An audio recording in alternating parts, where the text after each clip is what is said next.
Today I'm adding mac and cheese, one of my kids' favorite hot foods, for lunch. And when I put it in the thermos, I like to add a little bit extra liquid. And I really feel like that's a good way to keep hot foods hot in a thermos, is to make sure it's a food with a sauce. Something like meatballs, soup, noodles. Those foods will actually stay hot longer in your thermos versus things like chicken nuggets and grilled cheese and things that are really dry. So when I'm ready to add the food, I'm gonna go ahead and quickly dump the hot water out, and then as quick as I can, get that hot food in there.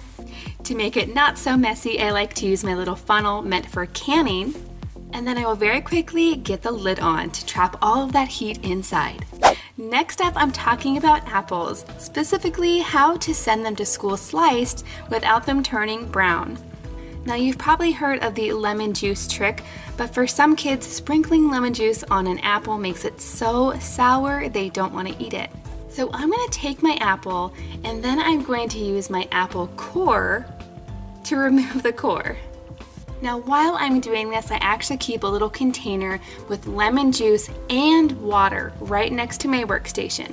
The lemon juice is going to help the apple not turn brown as quickly, but the water is going to make it so they won't be so sour when the kids go to eat them. You could also do a mixture of lemon juice and orange juice. Next, I'm going to take the rest of my apple and very carefully slice it. I'm going to pop these directly into our lemon water mixture. Then the fun part, I'm going to reassemble my apple. It can be a little bit tricky, but not too bad. Next, I'm going to take the apple core and stick it right back into the apple. It's actually going to help keep the apple together.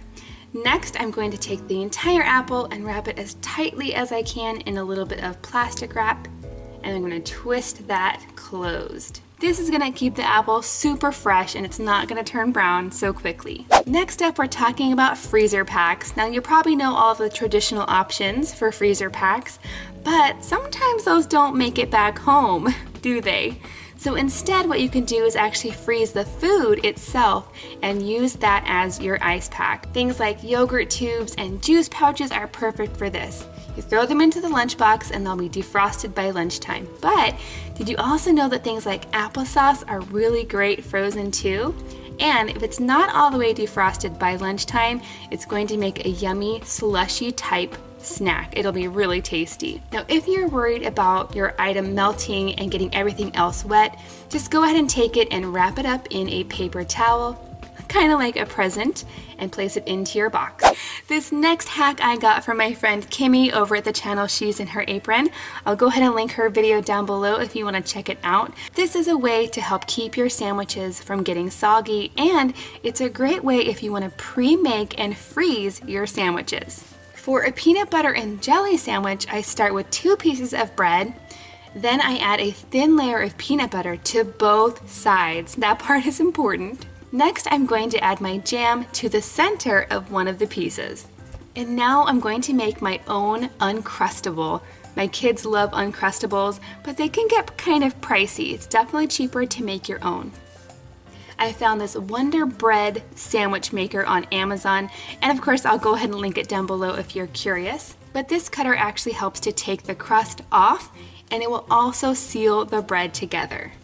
The trick to this is to make sure that you have bread that's big enough to fit the cutter and that you don't fill the sandwich too full. You pile on the sandwich toppings, it doesn't really work as well. Now, if you want to make a meat and cheese sandwich, I like to start with the bread.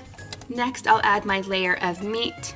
Then I add my condiments. So mayonnaise, mustard will go in the center. It's not going to touch the bread directly, and that's going to keep it from getting all soggy. So a little bit of mayo, a little bit of mustard right to the center. I'm going to top that with cheese and then one more piece of turkey and close up the sandwich. I'm going to go ahead and use my sandwich sealer just like I did with the peanut butter and jelly. It's such a time saver to make up a bunch of these and get them in the freezer.